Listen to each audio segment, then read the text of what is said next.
Welcome to FF Uncensored. I have weird hair today. What's up, everybody? Ashley's coming to us from the library. I feel like that is very appropriate for me. I've read 36 books so far this year. Wow, that's impressive. Thanks. Pretty proud of myself. I'm on track to hit my reading goal. Of? 100. So that is 2 a week? Yeah. Give or take? Oh, I always put in 100 because otherwise I'd have to set some really ridiculous goal. And then Zach would be like, are you going to do anything else besides read books? So I do 100 thinking maybe I'll read 110. Last year I read 176 or something stupid. That's a lot of books. A lot of what are you reading? Just fiction, nonfiction? I probably read a nonfiction book, probably 2 or so a month, give or take, because I always read something training related, fitness, nutrition. I'm normally reading something like that. I read a lot of fiction about anything. Whenever people are like, oh, what are you watching on TV? And I'm like, I don't even know what's on TV. I read books. There you go. Nice.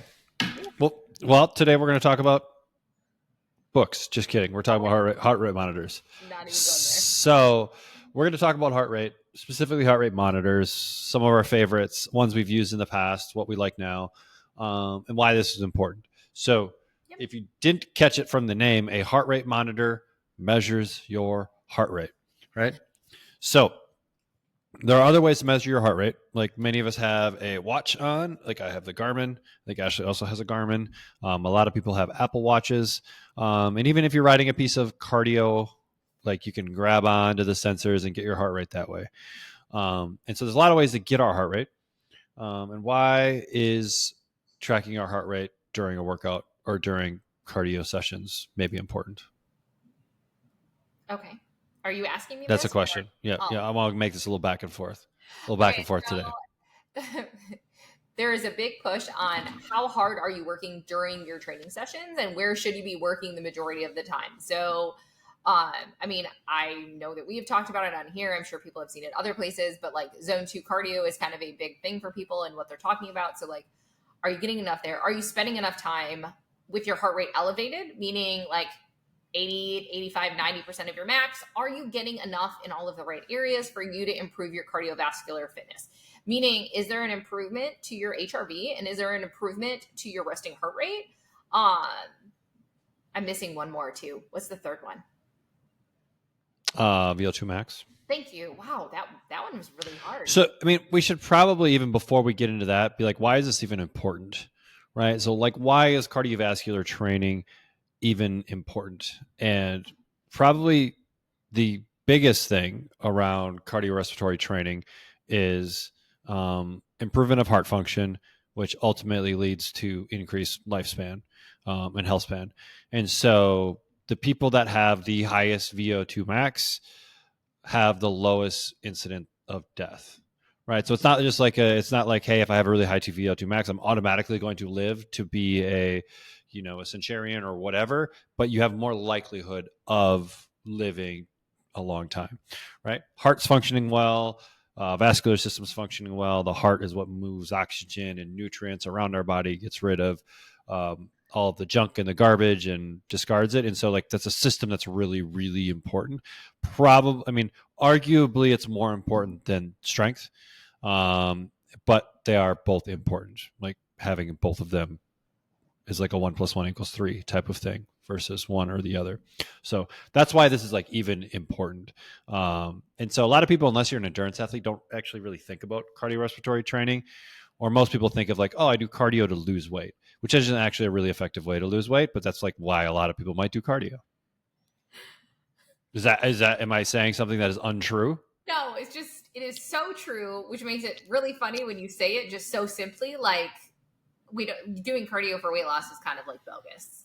That's literally what I heard from you. You're burning slightly more calories than what you would do if you were standing next to the treadmill looking at it.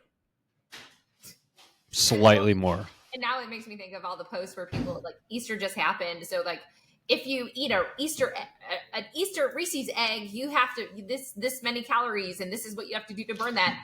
No, you don't. You need to make better food choices after you ate that Reese's egg to How about we don't freak out about eating a Reese's egg? Like that is not the reason I mean, I you have might not eat hit your the, goals. I want to But kind of eat the whole bag of the little sure, Cadbury eggs, the hard like ones. if you did that every day, yeah, let's have a conversation. But like, all right, move on. Sorry, that's No, just I we agree. could that could be another soapbox, but maybe that's next week. Okay, but today we're going to go back to cardiovascular training and using tech to support that. So we've talked about using tech for a lot of different things like tracking and all of this kind of stuff. So today we're just going to talk about tracking heart rate. What does it? What we like, what we don't like, Because what we recommend for other people. Because the next thing about like tracking, right, is like dose. Because the magic is in the dose, right? Just like going out and doing it once isn't necessarily going to create the physiological effect which you want, which is ultimately a stronger heart, right? I think, yeah, correct me if I'm wrong. I think if it's like your left ventricle, that is like when we do longer, slower, like zone 2 stuff, I believe it's your left ventricle that gets, to ask ChatGPT that, that gets stronger, that allows you to basically eject more blood out of your heart with each beat.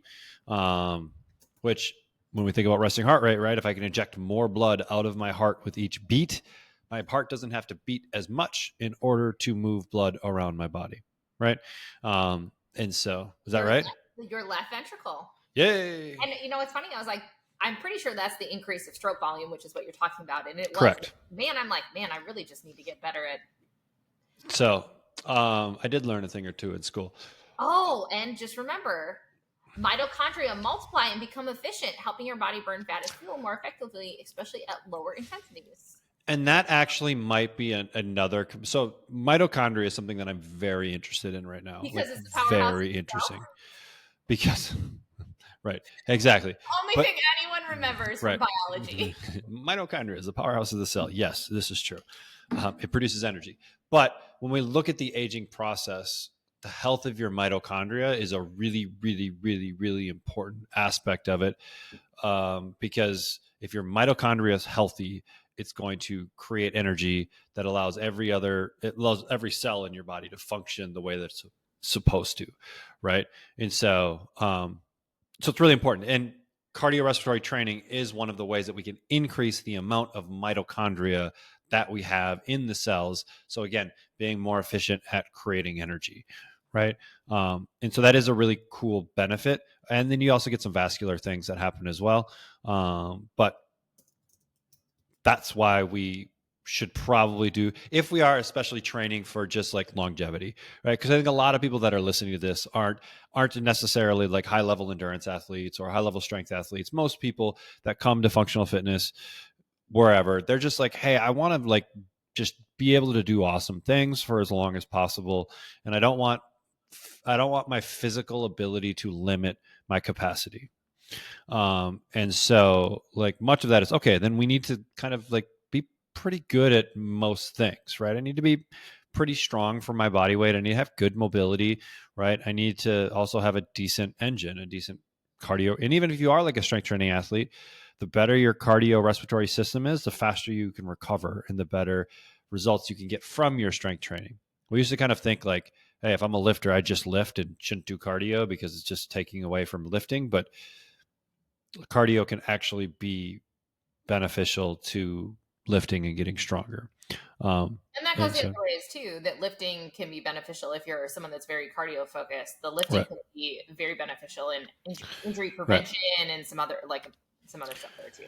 So the thing we struggled with for the long time was this idea of dose. Like how much. Oh, I love this. Like, didn't we go back from dose was like 150 minutes of moderate to vigorous Well, activity? look it up. I mean, I think that's what the I American mean, Heart Association or whatever the recommend. I'm pretty sure it's 150 moderate to vigorous minutes. But ACSM and which is a personal training certification, and NASM, which is another personal training certifications, they all had original doses, and it's moderate intensity exercise. ACSM is 5 days a week, and vigorous intensity 3 days a week, or a mix of both for 3 to 5 days. NASM has switched their model to an OPT model, which actually gives you phase one, which is a number of 65 to 75% of max heart rate, RPE 6 to 7 out of 10, 30 to 60 minutes, 3 to 5 days a week. And then they have a phase 2, which is strength power, which includes zone 2 endurance, which is 75 to 85, and then zone 3, which is 85 to 95. Interval style is a recommendation: 1 minute in zone 3, 3 minutes in zone 1 or 2 for recovery. You know why people are confused? Because everything you just said right now, like, is confusing people. So, okay, awesome. Like, how do we become less confused? And so, I mean, this is an issue that we run into at Functional Fitness. We typically try to add a little bit of cardiorespiratory stuff to the end of a workout. We usually allocate about 10 to 15 minutes, give or take, for this type of stuff.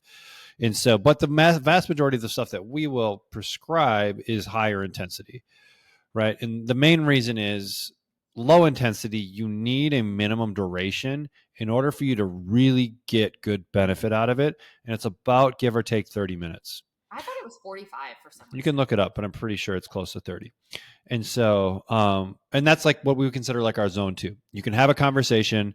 It sounds like you're moving and you're working, but you're able to complete sentences and do that kind of stuff. So it's moving, but you're not just like strolling. And so when we talk about this zone 2, this is where we're getting these effects on the heart, right? And so there is a minimum kind of duration, and it's not just like 5 minutes here and 5 minutes there. It needs to be like this continuous 30 minutes at this place, right? What'd you come up with? It's beginners, they recommend 30 minutes starting point, work up to 45 to 60 minutes and aim for 2 to 4 sessions per week. So that we don't want to commit in a session that we're working with clients 30 minutes to like them walking on a treadmill at an incline, like, or cool. riding a bike. Like, yeah, like, guys, like, this is something you can 100% right. be doing on your own, and you 100% should be. So we'll typically develop other systems like our anaerobic energy system, which is short bursts. And then that kind of also maps well with strength training, which is kind of short bursts of things. Or we'll get into a little bit of lactate training. That's where you get that burn, right? Where it's typically 30, 60, 90 seconds of pretty intense stuff. But you got to build into that stuff. We like the anaerobic stuff, like the quick, short 10 seconds. Because pretty much anyone can do it, even if you're really detrained. Like, you can work hard for 8 seconds on an Airdyne bike, right? On a fan bike, low risk of injury, right? You don't need to do a lot. What'd you say?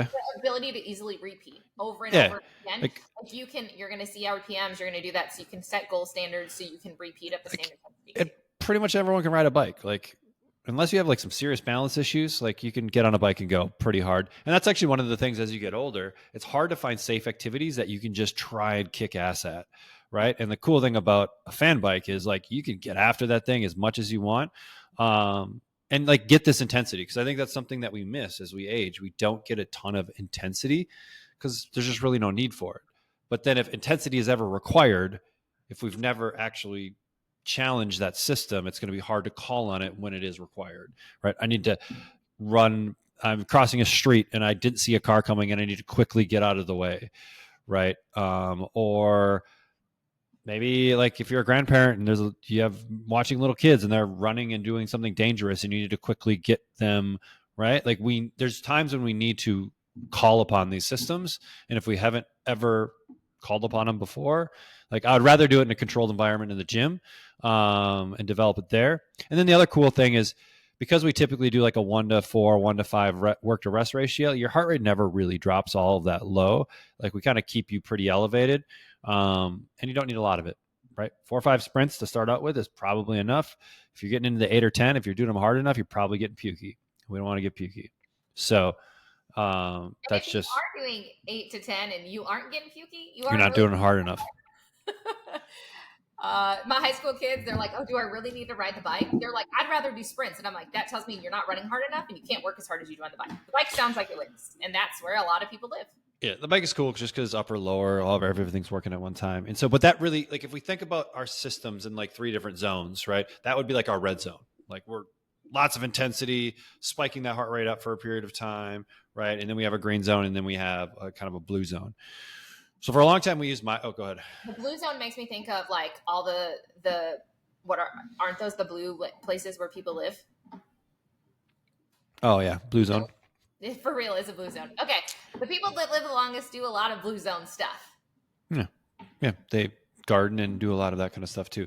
I'll be curious though. I'm really curious over the next like 50 years, like what happens to some lifespan with people. Cause like really strenuous activity maybe wasn't a thing. Like sports weren't a thing for like the centurions that we're looking at right now, typically, right? Cause they would have been born in like the early to mid 1900s, right? Like, so I'd be curious, like the people that have like maybe competed at the Olympic level in cross country skiing or doing it all the way until they're dead. What happens to those people? Because that'll be really interesting with a lot of intense training throughout most of your life. Like, does that have an effect or doesn't it? I don't know. We just aren't there yet. People haven't gotten old enough yet. And so we used to use MyZone for a long time inside of our facilities, which was a heart rate monitoring system. We use it in our group training because it allowed us to get people to work at a certain intensity, right? We'd like people to get their heart rate up, get to a certain intensity.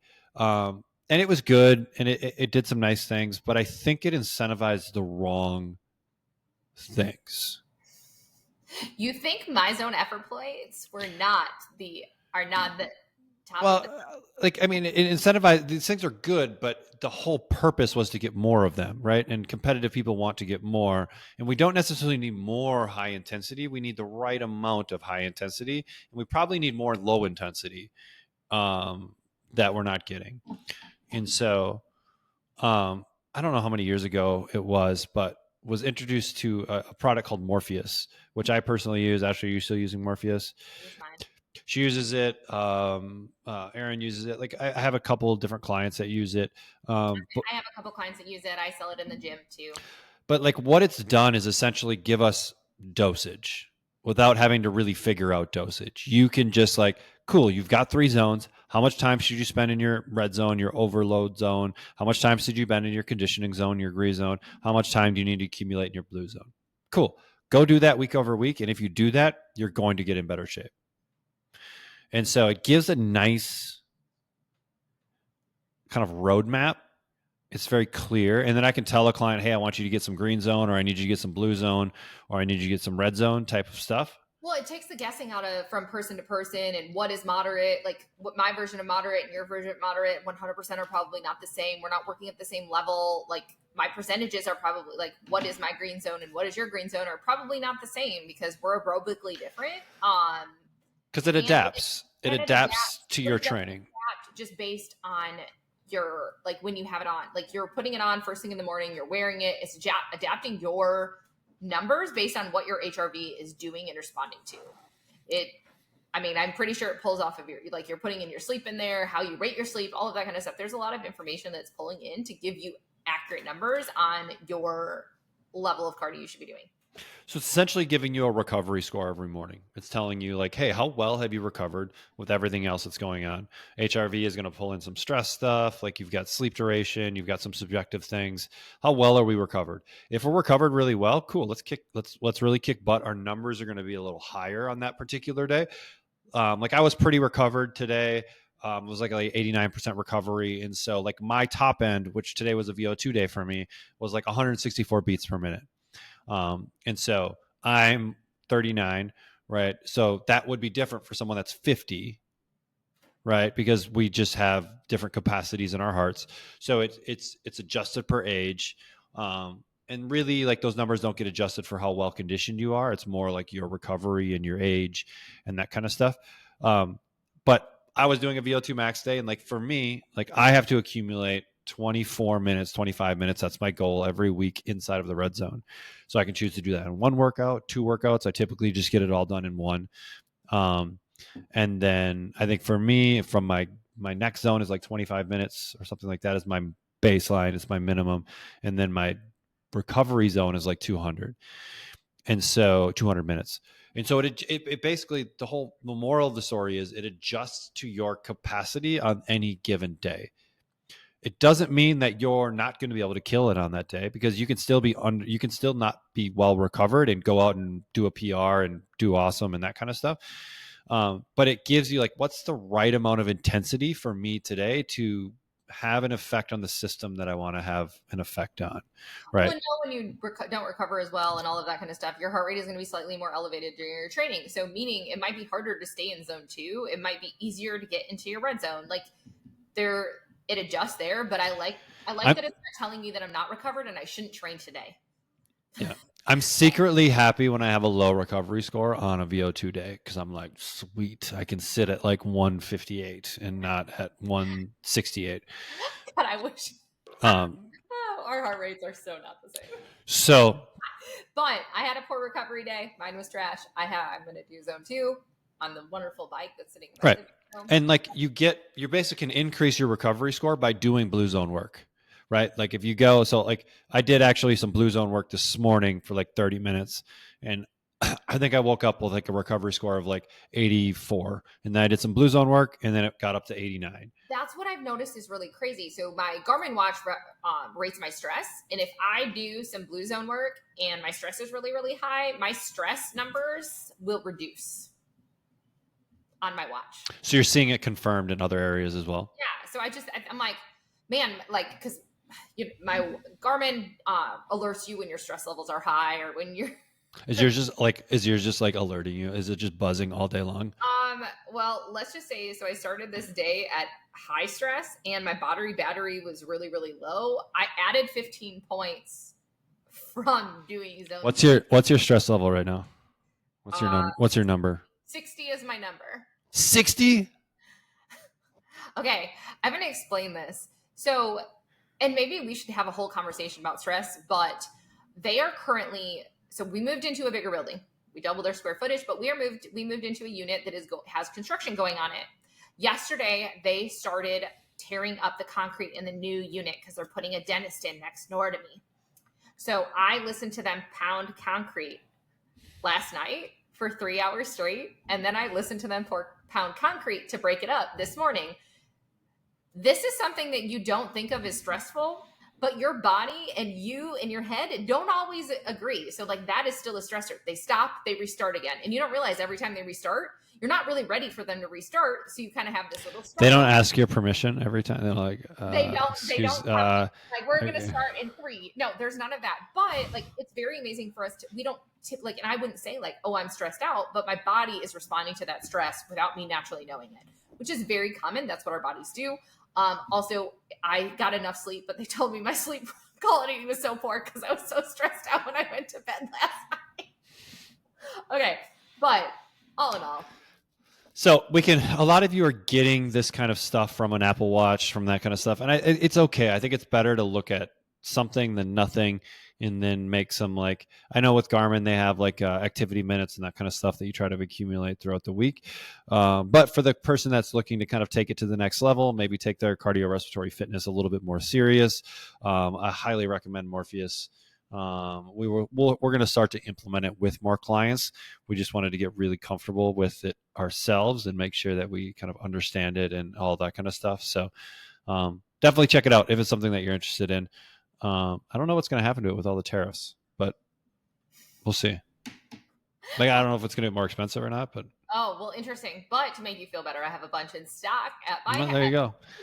So if we need to get some, we'll just call Ashley. Maybe I'll sell them to you. Maybe. All right. If you guys have any questions about Morpheus or other trackers that you're using and what could potentially be the best solution for you, because we're all individual on what we like to use and what we don't like, please do not hesitate to ask. See you guys.